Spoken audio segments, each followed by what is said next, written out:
Mfoyer kuko kitu banaita love na kwa banaita respect. Ni vitu mbili tofauti. Quelqu'un anaweza kukupenda sana hakurespekte, na respect ina dependre na parcours yako na ngisi mulikutanana, comportement yako na ngisi anakukamataka, njo respect ile. Tandis que amour anaweza tu kupenda comme femme mwenye tamzalia watoto mais vraiment hakurespekte. Ndio le genre de foyer où mwanaume anafahamu anapenda, anza la mko msumia aliuza gari, anafika mangana anaita tumia ile contact mimi naizisha. Mwanamke ayue aliuza gari siku gani, wewe aliuza siku gani? Anza la mko msumia mtu bwana kia mbele vile mimi nakia alipisha vie $20. Bibi hawe bwana alitola deni siku gani? Hakuna kudo, hakuna. Mwanamke kutu pale bampatie chakula apige bishe pale. Azale watoto bishi pale. Hakuna rescamp possible. Il y a des fois qui unakutana na mtu mwenye uko apprecier mbele na moment unakia apprecier fira mesure kama anajidisponibiliser na anajirendre compte que mimi ndio nifaa effort je nipate ndoa na mimi ndio ni protéger. Il arrive des fois que mwanaume kama iko na ile roho ya comprendre ma circonstances zikifika même si haukukuwa nazo d'accord, mais le fait que ushavingia umekusa vile mtu mwenye par accident alianguka umai hakuwa anapenda unke umai maisha kwa umai iko obligé achunge sata kauka ndio aendelee, wale ko obligé vile zile manguo afula hizo kisha vale zingine. Donc c'est tout à fait normal que mwanaume pale niko mkaa kwanza pale kama mwanaume anasema moi je laisse faire, nione si vraiment atafinir kuni convaincre nibakie na maisha yote. Maintenant ni kazi kwa mwanamke kufanya sasa effort, akona kumbuka ke ni tafuta ke ndoa. J'ai tout fait pour que nipate mwanaume, donc je dois aussi tout faire pour que ni protéger il foyer. Parce qu'il arrive des fois que où les garçons il se rend compte que non ufi haikuwa choix yangu, nimkanta tu par accident na hata ni kondana kiona mimi nafanya infidélité ou ma désordre, anaweza anza kumaltraiter ça uto kumwambia mimi sikukupendaka ça uto sikutafutaka d'ailleurs kumbuka que tu m'avais piégé tout ça inavinakiaka finir kwa watu kukia divorcer wala takuwana paneza fia na jirani compte niliacha wote nikajifocaliser kwa huyu, j'ai tout sacrifié pour que anipende, finalement anipende. Moro yake mtakuwa maumivu, anakuwa anajuza pourquoi est-ce que j'ai tout abandonné pour cet homme et après anifurahie.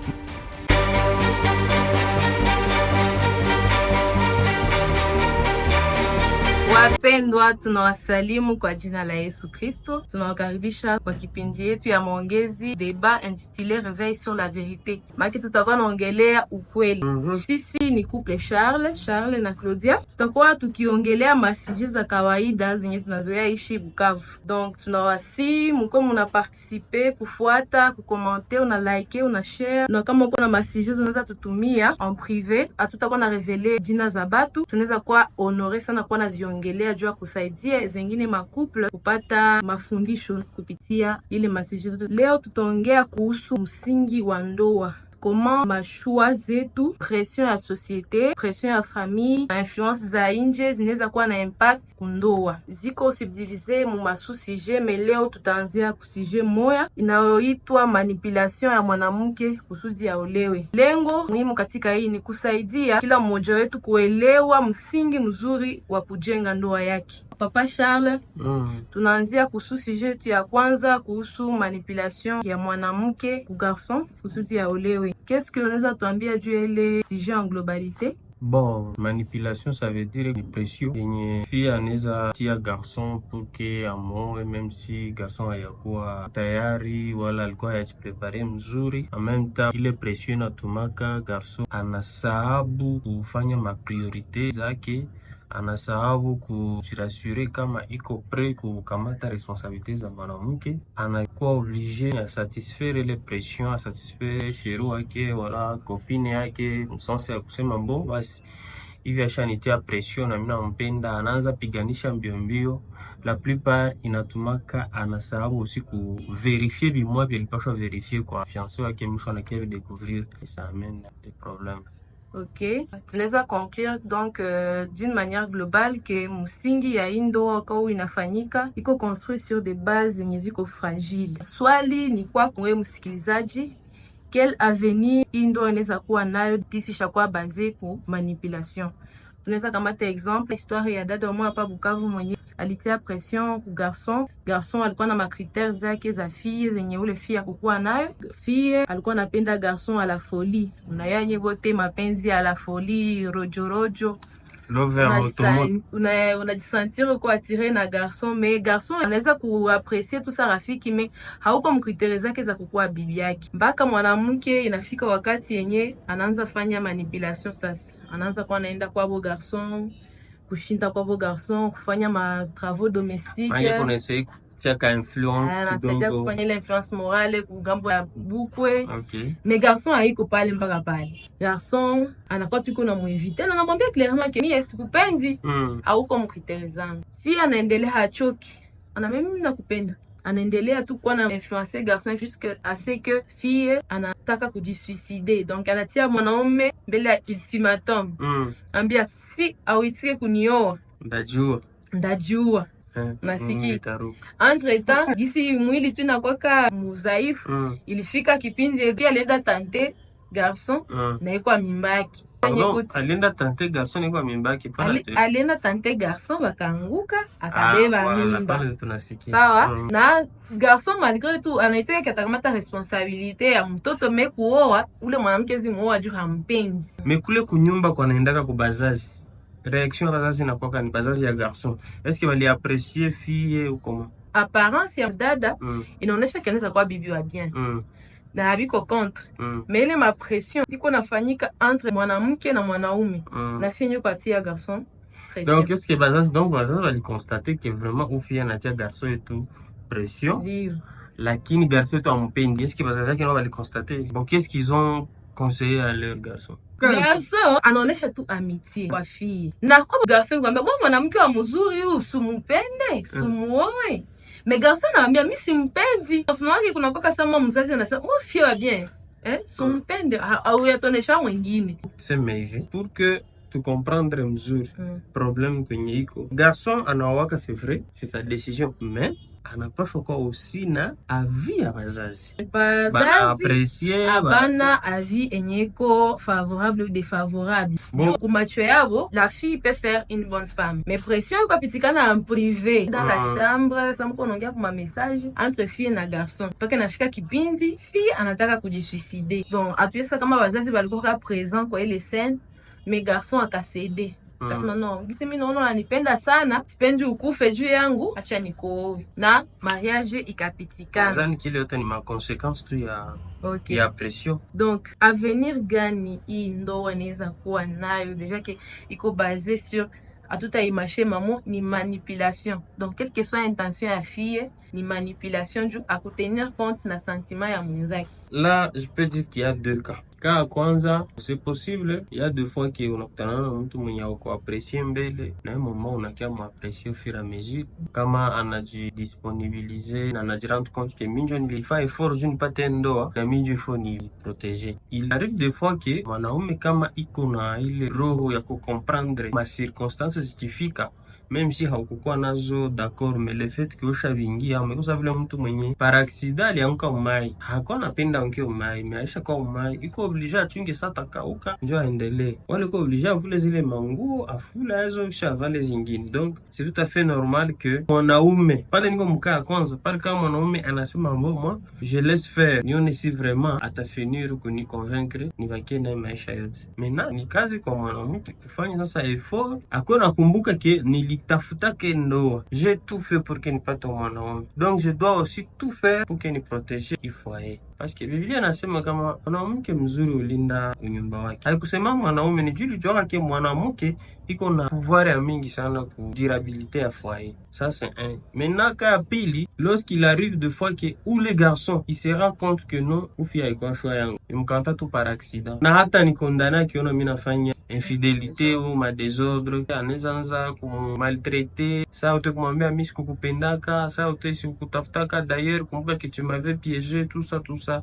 inavinakiaka finir kwa watu kukia kudivorcer wala hata kuwana anaweza uwana wao peke kila mtu iko na mwenzake ni frère ya bonheur yake. Fia alizania atapata bonheur kwa garçon alizania atapataka bonheur kwa mwanamke mwatawaka parce que selon lui hakowa selon volonté yake diko na rendre compte que ile fille anakuwa blocage ya bonheur yake. Fille ana rendre compte niliacha wote nikajifocaliser kwa huyu, j'ai tout sacrifié pour que anipende, finalement anipende. moro yake mtakuwa maumivu, anakuwa anajuza pourquoi est-ce que j'ai tout abandonné pour cet homme, et après hanifurahie na yeye mama atajustime, anakuwa anawaza ke yeye alimbeo mbaya, pourquoi hana bahati, watu vile wanageuka bafol au bafu. Donc c'est ça, je pense que pour éviter tout ça inalomba ke bafie bako na chunga wakati. Ok, tunasikia avis ya papa Charles. Nazani ke nanye mko na exemple concret parce que hii situation najipresente sana ma couple bafie banatia pression sana kwa banaume juu babaowe. Tunaweza sema que mwa hii ndoa, quelle est la place du respect mutuel na consentement, surtout mwa hii relation nyeko déjà basée sous pression, parce que les couples est amené des fois à prendre des décisions. Est-ce qu'il hakutakuwa mtu mwa hii couple mwenye atakuwa reticent kupana avis yake juu ana yake mwenzangu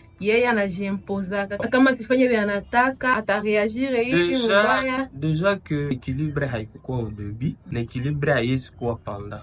Donc il faut kukwe mwataji sacrifier pour que équilibre iko. Na ile sacrifice déjà haitatokea tena kwa fille parce que au début fille alijisacrifier akatia moteur en marche pour que wampende. Maintenant mwenye fois di sacrifier, donc réussite ou la acceptation et le mariage ni garçon. Kama garçon ana finir ou accepter que non unjo atakuwa bibi yangu, sitatafuta tena mwingine, donc atakuwa obligé ampatie ma respect zenye ule mwanamke ana mérité. Mais kama va prendre conscience que njo bibi yake, en tout cas ça sera difficile que le foyer ikuwe ya mzuri. Ça sera difficile parce que mu foyer kuko kitu banaita love na kwa banaita respect, ni vitu mbili tofauti. Quelqu'un anaweza kukupenda sana hakurespecte, na respect ina dependre na parcours yako, na ngisi mlikutanana, comportement yako, ngisi anakukamataka, njo respect ile. Tandis que amour anaweza tu kupenda comme femme mwenye tamzalia watoto mais vraiment hakurespecte. Ndio le genre de foyer où mwanaume anafahamu anapenda, anaweza lamuka usiwe aliuza gari, anafika mangana anaita tumia ile contact mimi naizisha. Mwanamke ayuwe aliuza gari siku gani, wewe aliuzisha siku gani? Anza lamuka usiwe mtu bwana kia mwambia ndio vile mimi nakia alipisha vie $2000. Bibi hawe bwana alitola deni siku gani? Hakuna mwanamke kutu pale bampatie chakula apige bishe pale azale watoto bishe pale, hakuna respect entre les deux. Donc sasa nous sasa toujours que dit la Bible sur l'amour et l'engagement, parce que dans Ephésiens 5 la Bible nasema juu ya amour sacrificiel na respect ndani ya ndoa. D'une part c'est tout à fait normal que kuwe sacrifice chez les deux parties, na respect chez les deux parties, mais plus chez la femme en cadre ya soumission. Donc moi hii contexte yenye tu kwa amo unaweza patia place gani amour na engagement kuimixer na le sacrifice na respect yenye iko kwanza conditionnel kwa ndoa, parce que nous savons que la Bible proscrit les divorces. Déjà amour ni kitu ya kavambi sana yenye il faut kila mwanadamu na respecter wala na prendre avec valeur. Alors tukisema tuipatie place itakuwa difficile, mais tuseme que il amour kishakuwa amour, c'est qu'il faut na respecter ma condition zote. Il faut que respect, considération, do amour il, parce que il est difficile on nasema que mimi napenda mtu mais tu es capable d'écouter ce qu'il a te dire. Tu es capable de lui consulter lorsque tu veux prendre une décision. Donc il est haiko amour. Je pense que amour a vrai ni ile yenye batu bana communiquer, batu bana ongea, batu bana partager. Ndio considération ile. Tu ne verras jamais une femme mwenye atakupenda juste parce que unamzala kwa watoto wa munene au mrefu, juste parce que unamzala kwa mapasa. Hapana. Kila mwanaume anaweza mzala. Kila mwanaume anaweza muoa, anaweza pana mali na ulipanaka. Mais iko na besoin ki apate les considérations mu vitu yote unafanya. Donc hakuna valeur maisha yako. Kama hana valeur maisha yako, haita servir kitu. Biblia nasema que c'est vrai mwanamke amfra du soumettre tout ça. Moi je pense que c'est une façon de dire où une femme peut-être devrait comprendre que je suis la femme et l'homme c'est la tête de la maison. Mais il a empêché que communication ya wekue. Parce que gestion ya foyer ina dépendre de watu mbili comme foyer. Donc hakuna amour bila considération, hakuna amour bila respect, hakuna amour bila partage et tout ce qui suit. Donc c'est ça. Ok. Donc tunaweza conclure ya kwamba upendo ya Kikristo haipatane na actions za manipulation. Pas du tout. Pas du tout. Haiko c'est du tout kwa Kristo nitaka ni manipuler.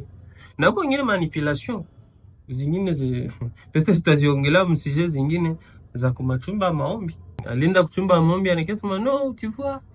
Pasteur alisema kama onjo bwana. Nabii alisema onjo bwana. Hilo ni manipulation. Tena ya mubaya tena sana. Manipulation nazani ke ni sujet yenye tungalita developer sana parce que comme ma sous-titre mingi sana yenye inarudisha même pendant fiançailles Panda choix kuna kuka aussi ngine manipulation kote ya bazazi sote bakao wana wakao vivi. Manipulation ya barafiki na kuwaka. Manipulation ya entourage na kuwaka. Donc c'est ça, manipulation comme ça ces autres. Il y a des fois que huyu anaweza kumanipuler juu pendani na huyu bila wewe kujua. Tuko naongea juu ya msingi wa ndoa. Donc comment mashua zetu, pression za societe, pression za famille, ma influence za nje, ya barafiki, vile vyote binaweza kuwa na influence ndoa. Na leo tulikuwa naongelea juu ya manipulation ya mwanamke juu aolewi. Uko sima manipulation mwanamke tellement na yake barafiki yangu kikundi yangu yote iliolewa na ba master ba bien fona mimi nilikaza niangukie kubogare wangu bokos wa riche anamfanyia pression manipulation surtout kana yake ni mpole bile na bibi na kwa. Donc qu'est-ce que tunaweza sema en cas ya échec ya hii mariage parce que dans la plupart des cas hii mariage ta tombé à l'échec à moins que Yesu quand même anakia fanya intervention divine mais za mingi ta tombé kwa échec. Quel conseil tunaweza patia babatu bawili benye peut-être biko déjà mon processus ya kuachana, sachant que la Bible est contre la séparation, les divorces. Que faire pour éviter les divorces mka yenye tushaoana na Biblia nasema acho kiunganisha Mungu mwanadamu akitenganisha. Tamu ulioana par erreur mwanadamu akitenganisha. Donc hata wale watu walioana hamuna droit kitenganisha. Donc tuko kwanza mzileme ya ile ngambo ya Kikristo. Que faire maintenant pour que i mariage ipate basi ata un peu de réussite ou bien ka amani ka kidogo pour que i demeure basi mumisingi ya Kikristo. Bon, déjà mama Claudia, mie nikisema nikipani conseil kwa ile couple, kitu ya kwanza ndio sema en tant que chrétien, kujisepare haiko solution. Surtout que mshaoana, kila mtu ashabajua saa vile papa na mama. Maana kama uko unatoa wana watoto mliko deja papa na mama. Na haiko nje ndio atenda pata tena bonheur hapana. Mimi nadhani yenye ko pale ndeza conseiller ku couple ya vile yenye li parvenir kufika vya vile ba prendre tout conscience que tulifanya makosa. Bibi alifanya makosa kwanza kumanipule bwana yake. Bwana naye alifanya makosa kuaccepter les manipulations parce que il n'était pas obligé. Hata wazazi wanasema sasa oh angekatala tu. Hata litajiua. Ndio, c'était son droit. Basi atajua hii. Angekatalaka tu. Mais le fait qu'elle est tombée moi le piège parce que batazala batoto. Wale batoto biko besoin waone baba na mama bingi wanapendana. Parce qu'il y a deux fois batu tunafanyaka bitu tunazania tunabifanya juu yetu shipeke. Hapana. Tunapaswa kuona hiyo kama il y a des choses qu'on fait pour les autres. Oui.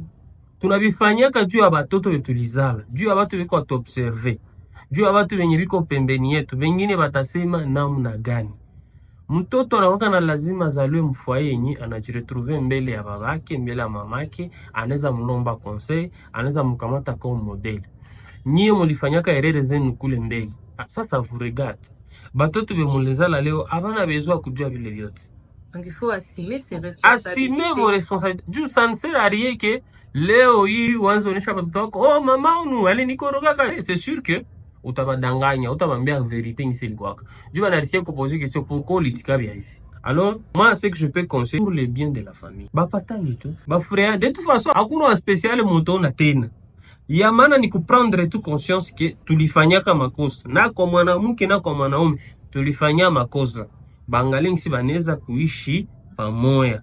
Na ile neza saidi. Mais kujisepare pour moi haiko solution. Donc conseil ya maana moi maneno tambo tunakamata ni kuprendre ses responsabilités. Ndio. Ina impliquer sacrifice ya ngambo zote mbili. Donc quelle que soit ma pensée, ma rêve zenyo konazo, kisha j'impliquer kuwa na responsabilité na pasha assumer les conséquences. Kwa mwisho tunaweza kujua Papa Charles conseil gani enye unaweza patia ule mtu mwenyeko nataka kuoa ama natarajia kuolewa au kuoa, mais peut-être anaweza jikutana mwaika yenye tuko tunaongelea hapa hayaanguka hayaoa, mais peut-être que anaweza kutanana na hii circonstance. Quel conseil unaweza mpatia? Kote fille ndamwambia tu kama normale fille hapashi fanya yake yote juu mpende. Biblia inasema kama mwanaume ndio anapendaka. Mwanamke akishafika ku niveau yenye anapenda garçon mpaka yinjo anaanza jikaza bamufurahi bampende, c'est un problème. Donc ba fille msiko mnafaa vile. Kule mbele kunaweza kuwa vitu ya nguvu sana benye mtu comprendre.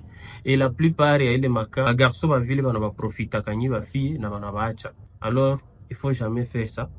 Et pour les garçons, tout comme monde aujourd'hui, ndasema monde Android. Rafiki yangu, usikwe na tendance ya kumélanger ma sentiment. Il y a des fois que mtu anakuwa na objectif ya kusema bon, je suis encore jeune, je fais ce que je fais. Mais si kunaanza tafuta mwanamke motaoa, il faut quoi sérieux mu situation. Il faut quoi sérieux mu maongezi, il faut quoi sérieux mu procédure. Parce que mwanamke wa kuchunga ndoa haiko ule munawaziaka munaona munovelasi, hapana. Ndoa nyingine realite, ndoa ni zingine maparametre.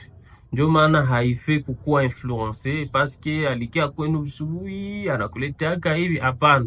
Chikazo ujirasure surellement, ndio mwanamke mwenye anakustahili, ule mwenye unaona ki atakupatia bonheur, parce que ukaoa mbaya c'est fini. Problème zote zinaanzia mkoa mbaya. Hata mulikuwa ba masikini mukageuka ba patron, kama uliwa mbaya vitaisha. Na mbaya tena mulikuwa ba patron mukageuka ba masikini. Pale sasa ndio grave, maana ule mwanamke atakukimbia mpaka utabakia maibovu. Na anarisikia kukimbiana na kidogo mulibakiana nayo. Donc equilibre mzuri, tafuta kwanza mwanamke mwenye anakustahili. Na ingine kitu inatusumbua shiba garçon, tunapenda kutafuta fille mwenye iko au-delà ya imagination wala au-delà ya fantasme. Donc fille mwenye unakutana ke atakulomba plus que ce que tu as.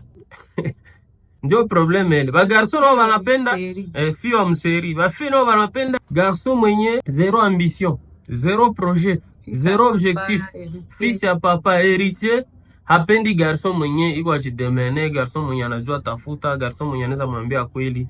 Alors ce sont des conséquences de tunaishi. Donc je peux dire seulement que mon cadre à drague, comme on a dragué ce que vous êtes habitué de faire, mais ça on a oa kwa sérieux.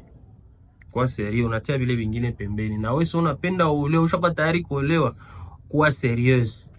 Acha ile makaprice ya kuexige hivi na hivi, kulomba hivi na hivi. Hapana, tafuta mtu mwenye mtakonstruire naye maisha, mtaanza zero mpaka kwenye Mungu atamafikisha. Merci beaucoup Papa Charles. Donc ma point clé yetu ambayo tunaongelea mwa hii sujet ya leo, tunasema on ne peut pas construire un mariage sur des bases fragiles. Donc, manipulation, c'est à proscrire, pression, c'est à proscrire.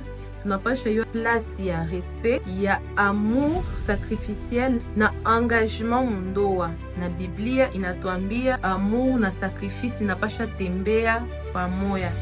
Donc, tuambie aussi Mungu atusaidie mu mashua zetu, atuongoze, atupatie discernement wakati tunataka fanya mashua ya conjoint mwenye tutafanya naye maisha pour toute la vie, parce que le mariage c'est pour toute la vie, akukwake ese. Tunamalizia hapa, tutapatia Papa Charles neno ya mwisho ya kukamilisha na tunamaliza. Mais tunabaannonce que prochainement mu même cadre ya msingi wa ndoa tutongea juu ya mwanaume mwenye anauza ndoa. Mkiswahili ya kwetu, mwanaume mwenye ana acheter mariage. Donc garçon mwenye kuna moyen anatia pression ku famille ya bofie kusudi ya ole. Ça c'est pour prochainement. Na tunataka tusikie ma commentaires zenu par rapport à zile sujets, ma suggestion zote tunazichunga, na tunawashukuru kwa kutusikiliza mwanzo hadi mwisho. Karibu Papa Charles kwa neno ya mwisho. Bon, déjà neno ya mwisho ni kuambia kama hii ni emission ambayo tutakuwa tunafanya souvent ndio na plus besoin en soutien yenu. Kubooster hii emission, bengine na waisikie, bengine na waprofite. Mais aussi kama kuna sujet yenye unaweza penda tuongelee, unatuambia tu. Il y a aussi des jours tutakuwa tunainvite watu na wanakia tunapartager pamoja. Haiko tu couple Charles tu, kwa sababu tutaita zingine makouple tunaongea pamoja. Merci beaucoup. Tunachunga mutuandikie, mutusoutenir, mututumie ma conseil, surtout musitukondane, hatuko ba journaliste, musiansema se voilà, musiansema se no aba kurespecte hivi na hivi. Si hatuna besoin kurespecte kwa que ce soit. Si tuko tuna lazima musikie binye tulikuwa vya kuambia, c'est tout. Musianze corriger hivi orthographe ya maana, musikie message yenye tulikuwa ya kuambia na njoo yenye inatuhusu ile, na aussi message yenye tutakupatia tu communiquer na tu communiquer. Merci beaucoup, à très bientôt.